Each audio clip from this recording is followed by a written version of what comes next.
folks. I want to talk to you today about a man who is currently the mayor of New York City, a man by the name of Zohran Mamdani. And I want to tell you, this character is the gift that keeps on giving. Now, you may have heard by now, and if you haven't, you are in for a treat, my friend, that a New York judge on Monday temporarily blocked Mayor Mamdani's so-called pied-a-terre tax. Homeowners sued. A judge said, not so fast. And I am just sitting here in the Attila the Hun chair, absolutely loving every second of this. But that is not even the best part of the Mamdani news today. Oh no. The best part?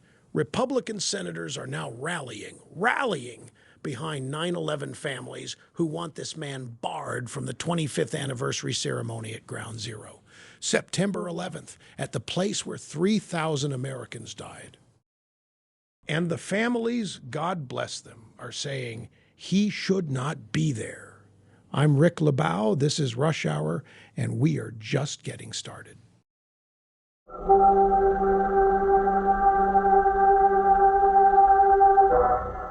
All right, my friends, let's talk about Zohran Mamdani, because I think the American people deserve a full portrait of this individual, not just a thumbnail, a full, high-definition, widescreen portrait. And the Rush Hour Institute for Advanced Conservative Studies is happy to provide one, free of charge, as a public service. Zohran Mamdani is the mayor of New York City. He is a democratic socialist, and I want to pause on that phrase for a second. Democratic socialist. You know what that is? That's like saying friendly mugger. The Democratic part is just the part where they ask you to vote for it before they take your wallet. He's a member of the Democratic Socialists of America, the DSA, which, and I want to be very precise here, does not believe in reforming America. They believe in dismantling it. That is not commentary. That is what the DSA platform says. Read it yourself now. The pied-a-terre tax. For those of you unfamiliar, and most people are because most people don't live in New York and don't have to worry about this particular flavor of municipal lunacy, a pied-a-terre tax is a tax on secondary residences. The idea being that wealthy people who own apartments in Manhattan but don't live there full-time should be shaken down for the privilege. Now, Mamdani rolled this thing out, and the rollout was so botched, so legally sloppy, that a judge blocked it on day one. I mean, folks, I want you to appreciate the craftsmanship here. This man ran on the idea that he was going to make the rich pay, and the very first tax he tried to impose got slapped down by a court before the ink was dry. You couldn't write this. Well, I suppose you could, but you'd have to set it in a city where the voters keep electing people who promise to make government work by making government bigger, and then act surprised every single time the government does not, in fact, work. New York City, my friends, a beautiful place, a great American city historically, and it keeps doing this to itself. It keeps electing people whose entire governing philosophy could be summarized as, the problem is we haven't tried enough socialism yet. And then they try more socialism, and it doesn't work. And they say the same thing again. But let us now get to the part of the Mamdani story that I find truly remarkable, and that is the story of the 9/11 families and the Ground Zero ceremony. September 11th, 2026 will mark the 25th anniversary. 25 years since nearly 3,000 Americans were murdered by Islamic terrorists on American soil. It is a day of solemn remembrance. It is a day where the families of those who were killed gather at the place where those people died, and it is, traditionally, a day where the mayor of New York City participates in that ceremony. Republican senators, and this is not something you hear every day, because our friends in the Senate are not always known for their urgency, Republican senators are rallying behind the 9/11 families who are petitioning to have Mamdani barred from attending. And one of them put it very simply, he's a disgrace. Now, why do the families feel this way? Well, Mamdani has a history that is, Let's say it is not entirely consistent with the spirit of honoring those who died on September 11th. He has been associated with and supportive of political causes and movements that are, to put it as charitably as I can, not hostile to the worldview of the people who committed those murders. He has expressed sympathy for Palestinian political causes that overlap considerably with the ideology of groups that celebrated that day. He has not, as far as anyone can determine, gone out of his way to be the guy standing at the barricades defending American exceptionalism and the war on terror. And the families of the people who died that day, the mothers and fathers and sons and daughters who lost someone, they do not want to stand next to this man at the place where their loved ones perished. And I think that is entirely reasonable.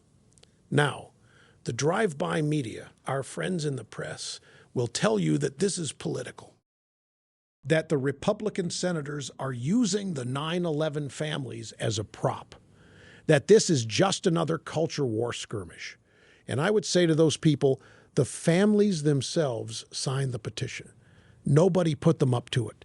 These are Americans who lost someone on one of the darkest days in American history, and they are exercising their voice. And their voice says, we do not want this man standing at the memorial to our dead.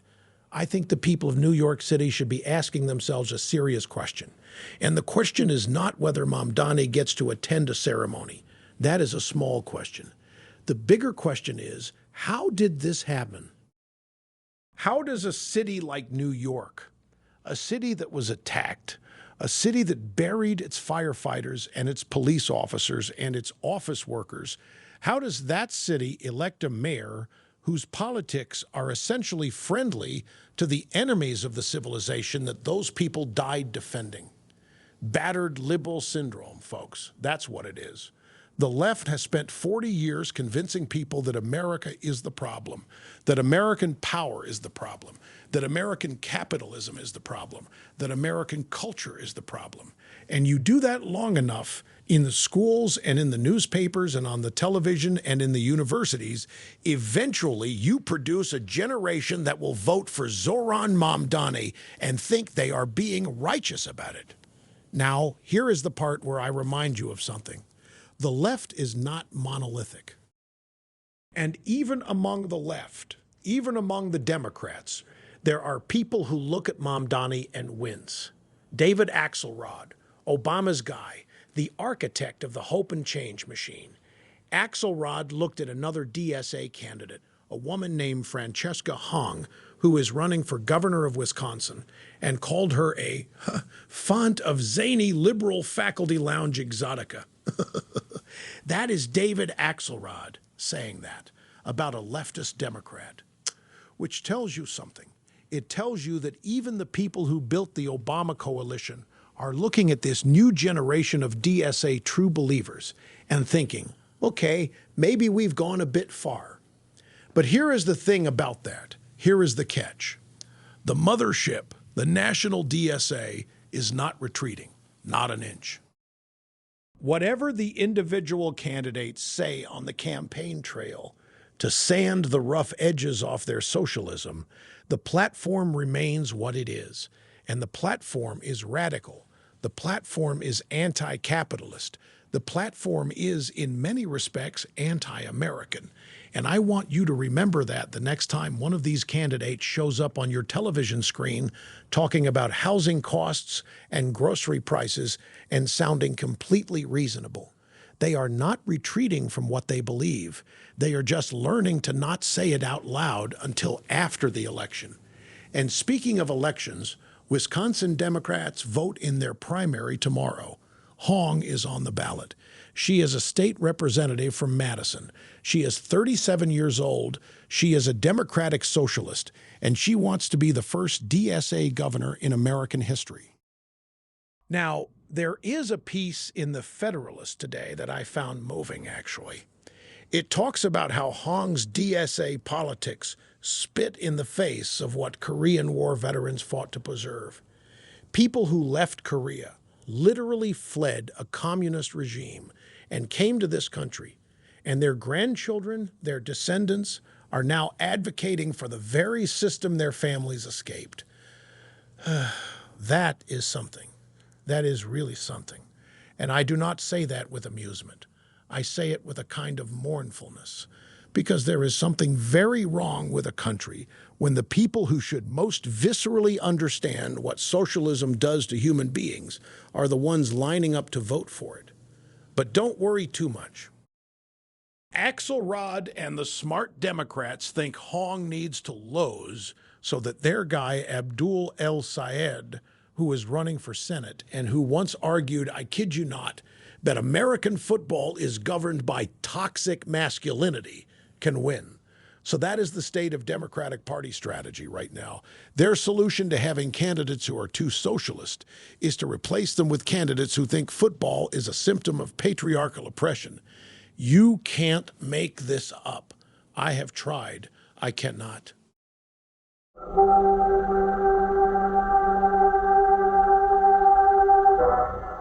All right. The roundup, my friends. Let's move. First up, the Pentagon. And this is a story that I want you to take seriously because it does not have the entertainment value of the Mamdani circus, but it has considerably more consequence.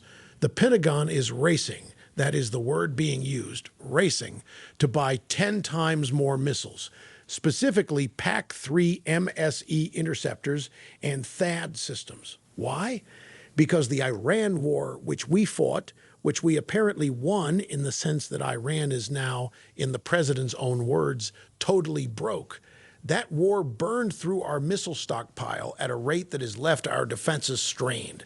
And the people whose job it is to think about these things are looking at the inventory and looking at China and doing the math.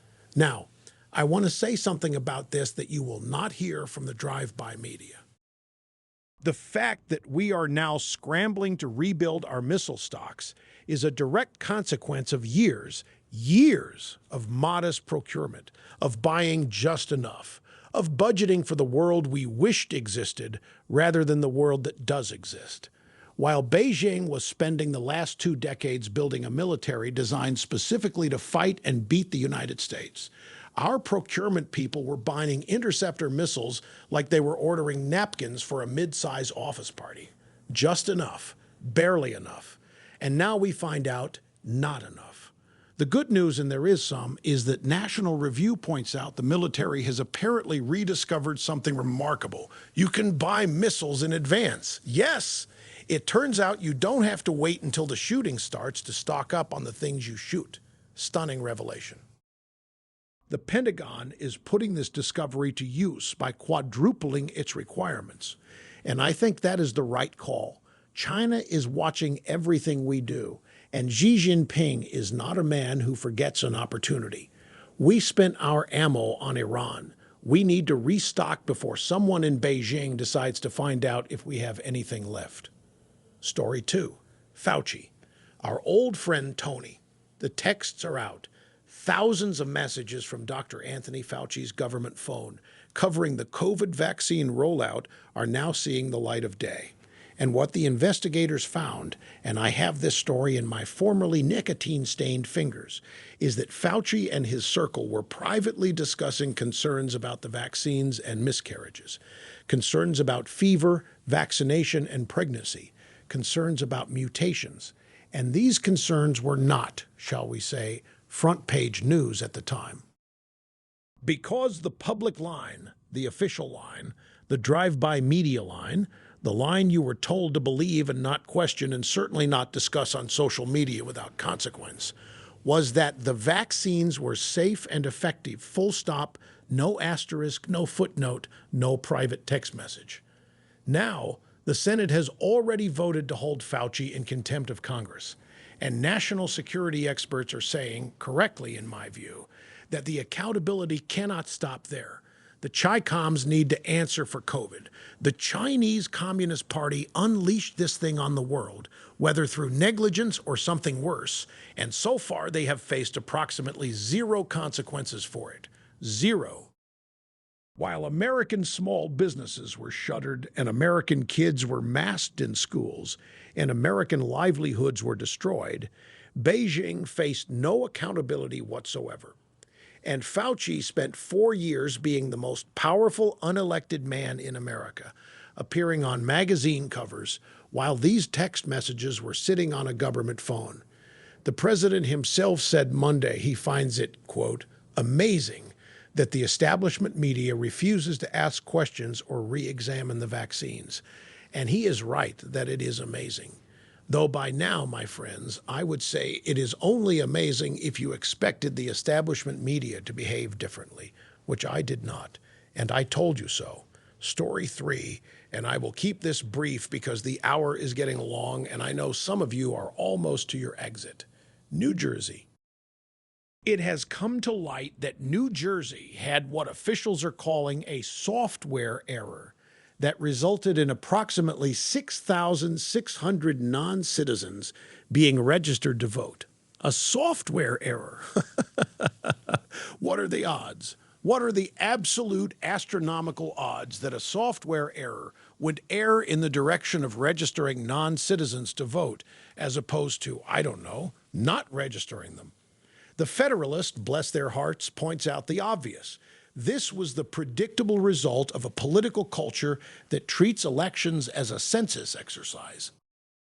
When you build a system that is designed to register as many people as possible with as few checks as possible, because asking people to prove they are who they say they are is somehow considered an act of oppression, you get 6,600 non-citizens on the voter rolls, and you call it a software error. And the people who designed that system will tell you with a straight face that there is no such thing as voter fraud, that it essentially does not happen, that worrying about it makes you a conspiracy theorist. Meanwhile, 6,600 names in one state, one error that we know about. Don't doubt me.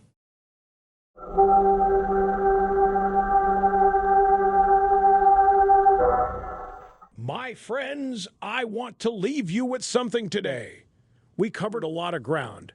Mamdani and his blocked tax and his ground zero problem, the missile gap and the Pentagon scrambling to rearm, Fauci's texts and the Chi-Com question that nobody in power seems to want to answer, New Jersey and the software that just happened to register thousands of people who were not supposed to be voting, and running through all of it, the same thread, the same golden thread that I have been pulling on for decades from this microphone. And it is this: the people in charge of these institutions do not think the rules apply to them. Fauci had private concerns he did not share with you.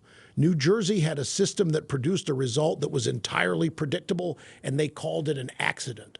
Mamdani rolled out a tax so sloppily that a judge stopped it before it started.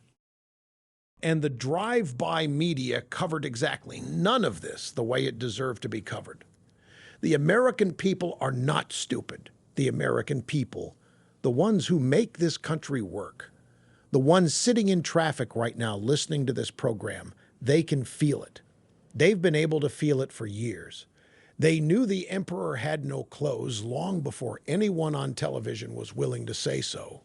And that, my friends, is why you are here, and that is why this program exists. Because somebody has to say it, and it might as well be me. I am, after all, serving humanity just by showing up. I'm Rick LeBeau. This has been Rush Hour. Same time tomorrow, if they let us back on.